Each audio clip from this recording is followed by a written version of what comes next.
Hello.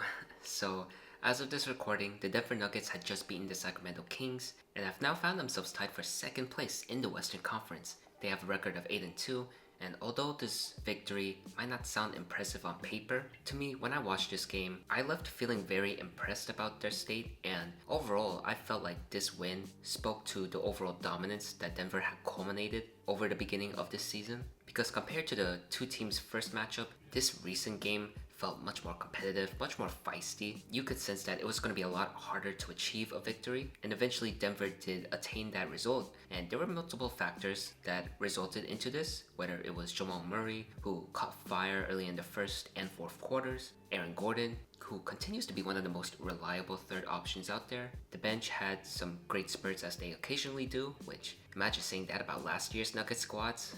What a difference. But the main factor as to why the Denver Nuggets came away with a very impressive dub is that man, Nikola Jokic, that bad man. Honestly, it's kind of astounding how far I went into this channel without at least making a video surrounding the greatness of Jokic, but better this video than never. I mean, just watching the highlights, I feel like it still doesn't do enough to explain just how dominant he really was in this game. Whenever he was on the court, whenever he had the ball, whatever decisions he made, it really felt like Sacramento could not stop him whatsoever. Doesn't matter who was guarding him, whether it was Sabonis or Drew Eubanks, Jokic made quick work of them in efficient fashion. If Sacramento decided to leave a man open for just a smidge, Jokic managed to find him. Like, it was seriously unbelievable, and honestly, you could feel some of the momentum swing whenever Jokic was on and off the court, and I know that there was this emphasis on how improved the bench for Denver was. When you see Nikola Jokic sub in and see the stuff that he's doing, you just feel the effects. You just feel all of the magic that's being taken place. I swear to you, it's not an over-exaggeration when I say that. I mean, if you don't believe me, let me just read this stat line right here real quick. He ended up with 35 points, 15 rebounds, and 7 assists. And you wanna know what's even more crazy? He took 19 field goal attempts and only missed 3. Can you imagine that? 3 missed shots. And that rounds up to around 84% from the field. Oh man, the biggest evidence of his just total dominance was late in that fourth quarter. He subbed in around the 6-minute mark, and Sacramento, they were still trying to push back, still trying to make some noise. DeMar DeRozan, Russell Westbrook, they were really trying to force their way to the free throw line, trying to chip away to the lead the best as they could. Then Nikola Jokic, almost like nonchalantly, put all of that aside. Whether it was scoring, he got that quick and one on Sabonis. I mean, that one took me by surprise because that's not an easy shot. And as the game progressed even more, he made 2 nice passes, one of which was the dagger to Bruce Brown. And what was great about that pass was he could have taken that shot himself, and I wouldn't even be mad at him for it because he was that efficient. But he decided to go with a much better shot attempt, and wouldn't you know it, it paid off big time. And I feel like Jamal Crawford, who was on the NBC commentary, he made a very excellent point when he was discussing Jokic's shots near the rim and how he was converting them. He pretty much stated that for most bigs, that's not really an easy shot as Jokic makes it look. And he used an analogy to Jonas Valanciunas because Jonas Valanciunas, he was able to create some space with his physical presence, and he had some similar attempts in some similar spots to where Jokic was, but he didn't really make them, and it was not to drag down Valanciunas whatsoever. It was just to emphasize just how special Jokic was, just how unbelievable he was able to make a kind of hard area to convert into an area that he's pretty much automatic in. And I just thought that was the perfect depiction of what we were all seeing. Oh, but it doesn't stop there. It wasn't just the shots close to the rim that he was successfully making. It was the mid-range and it was the 3-pointers. I mean, that honestly, I feel like if you are a Kings fan, that Jokic 3 when he walks up after getting a screen from, I believe it was Jamal Murray, when he drains that, I have to believe that was a shot to the heart. Watching the games and just seeing where and which specific areas and time spans he leaves his mark in, that's just more special stuff from him, and that just speaks of how much of an MVP type caliber player he is. Also, I want to shout out Bruce Brown. He looked like the Bruce Brown we all saw on that Denver Nuggets title team. He had some nice defensive stops. He was kind of getting after it on the glass, putting some hustle here and there.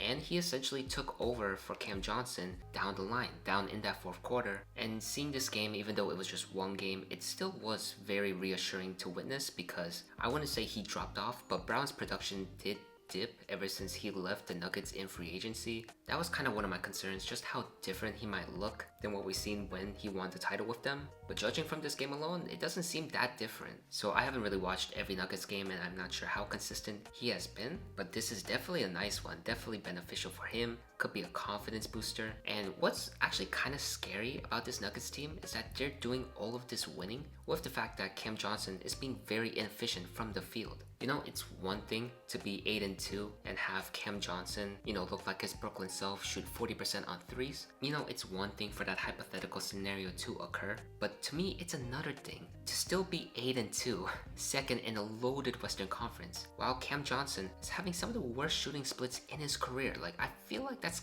kind of a warning to the rest of the league. Like, hey, just imagine when this guy eventually gets it together. There's still plenty of time in the season left, plenty of time for him to get used into this Nuggets system. And you can argue that he's still a nice fit in a lot of ways. I mean, defensively, I'd say he's seamless there. It's just that his shots are not falling. We're still waiting on the looks that he would usually make in the past to go down. So when that does eventually happen, oh boy, we might be talking about a next step for the Nuggets. So overall, that was from the Denver Nuggets. Really love what I saw. Kind of the opposite. Actually, it's very much the opposite with the Sacramento Kings. I'll admit, I love the fight. It was definitely much better than their previous matchup against Minnesota. I thought that was very depressing, so what I witnessed in this game is night and day. Russell Westbrook continues to have a very great season, and I'm just glad to see that he is on a resurgence. Pretty much one of Sacramento's best players, if not the best player at some nights. You could really tell that he fits the play style whenever they try to go fast in transition. That's actually where the Kings had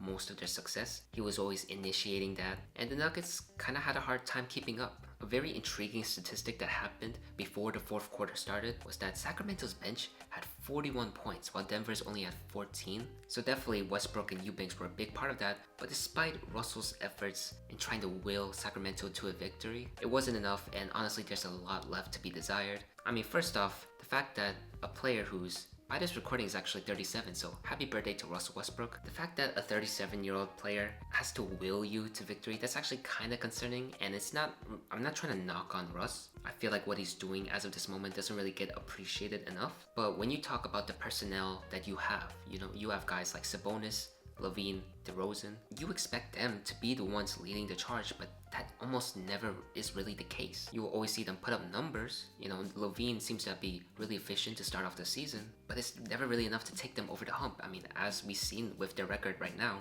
3-8. And I feel like a big reason for some of their losses, including this one right here, and this is also including the coaching staff, is that this Kings team settled for too much. I mentioned how incredibly successful they were in getting in transition, but when it comes to that half-court offense, it wasn't really the most pleasing to watch, and it didn't lead to the best results. I mean, early in the first quarter, they had great things going. They fed Sabonis in the paint.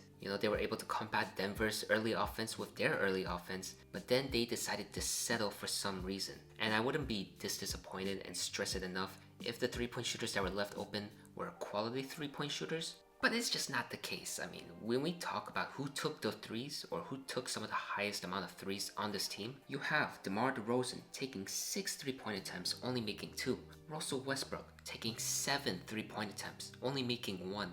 Domantas Sabonis took 3 3-point attempts. Even Precious Achiuwa himself took 2 3-point attempts. I'm not sure why Achiuwa is stuck into the corner, but if I'm putting Precious Achiuwa out there, I am not having him shoot 3-pointers. So when you combine all of those guys I just mentioned, all of their 3-point attempts together, that's already 18 from guys who are not known as the best 3-point shooters at all. Again, if Malik Monk or Keon Ellis were taking this amount of threes, I wouldn't be that mad at it. There wouldn't be that much controversy. But to have guys who do most of their damage in the mid-range or down low settle for this much from long range, that just speaks to a recipe of disaster. And if you've been watching the past couple of Kings games, this isn't really anything new. I mean, Minnesota and OKC, they had very similar issues. When you look at their game against the Timberwolves, Westbrook took 5 3-point attempts. DeRozan took 3 3-point attempts. Against OKC, Westbrook took 9 3-pointers. Achiuwa, again, took 2 of them. And yeah, I'll give Westbrook and DeRozan credit. Those two have made strides this season in terms of 3-point shooting.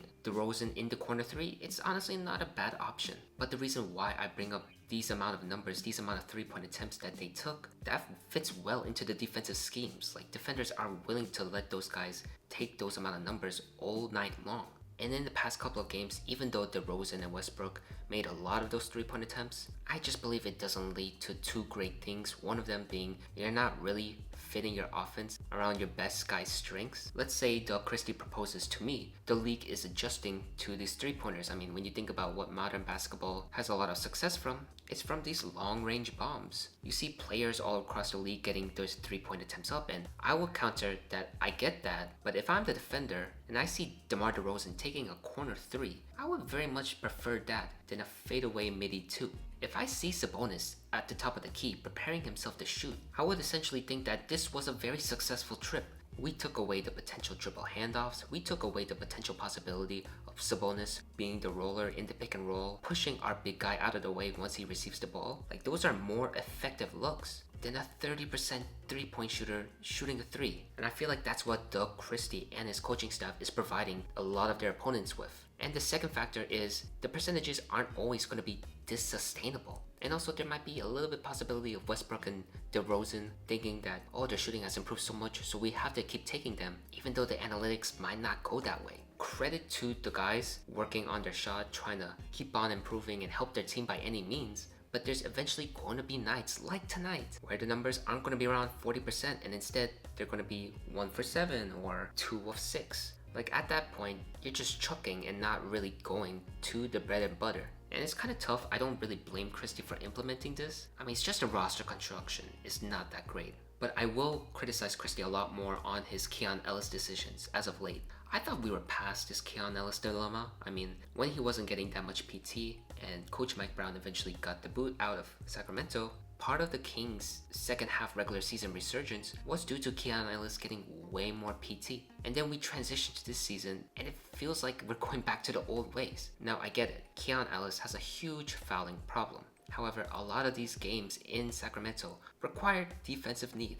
Sacramento's defense is not the best, especially with Keegan Murray injured. Players are just getting into the paint, driving the lane, kicking out to open three-point shooters who knows how many times. And Keon Ellis definitely doesn't fix all of that, but he can definitely alleviate that. And it was disheartening to see that he only got 6 minutes approximately in that second half. It wasn't like he played the perfect game. I mean, he got 2 fouls in what felt like only a minute in that fourth quarter. But you need to stop offensive somehow. Personnel of Levine and DeRozan and Sabonis is not going to do anything. It felt like Christie just saw Keon Ellis get those 2 fouls and lost trust in him for the rest of the game. Yes, those were 2 quick fouls, but Keon only had 3 fouls at that point. I would definitely trust Keon Ellis way more in guarding Jamal Murray than Zach LaVine. And that's pretty much what happened tonight. Instead of Keon Ellis chasing Jamal Murray over the screens, it was Zach LaVine. But again, that's my take on the scenario. It feels like we're going down a path where Keon Ellis might not be a Sacramento King anymore. And last but not least, it's time to start Russell Westbrook at point guard. I mean,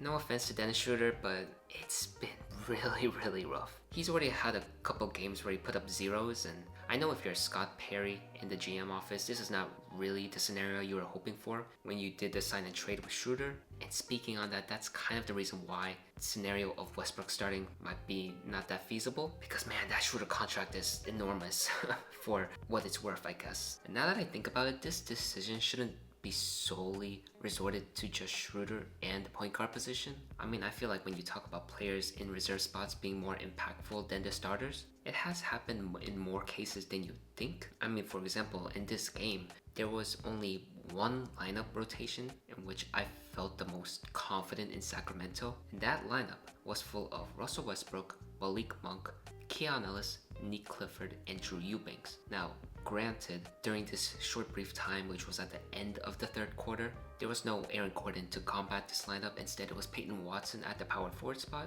However, to me, it felt like this lineup generated the best looks and opportunities that Sacramento had the entire night. And this point was proven even more when Coach Christie decided to put the starters back in, and immediately Denver regained momentum. And it was not a time where Nikola Jokic was playing. I mean, this was early in the fourth quarter. I mean, think about that.